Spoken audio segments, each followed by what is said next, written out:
So it's been a while since I did one of these, but I just wanted to show off something that I've been working on. So for my terminal game prototype, I need to basically dither a frame buffer to black and white pixels before I can convert it into the Braille characters, which are rendered into the terminal. And initially the way I was doing this was just using the default dither image operation in the Rust image crate, which uses the Floyd-Steinberg dithering algorithm, if I remember correctly.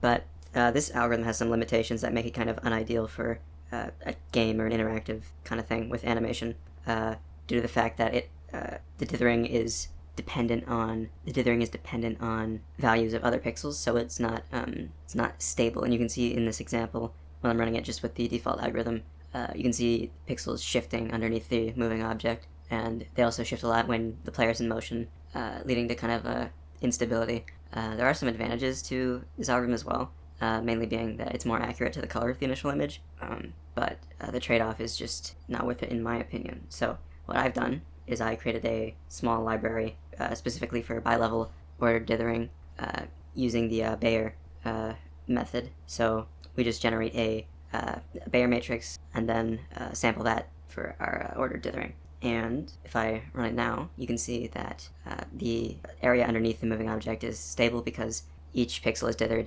independently of anything else going on in the image. So just due to the way that that algorithm works, and there's plenty of great explanations on that, so I'm not going to get into the details, but yeah. So this kind of improves the visual stability of the experience. I think I'll probably need to add some kind of outline shader or something so I can get some nice hard lines on the frame buffer before I dither it, so you can actually tell where the edges of objects are, because even with the default dithering algorithm, it was very difficult to distinguish between like vertical and horizontal planes. I can imagine as things get a little bit more complex, that would be even more noticeable. And also, I would like to have some ambient light, so that might be tricky to do without a bit more visual distinction between surfaces.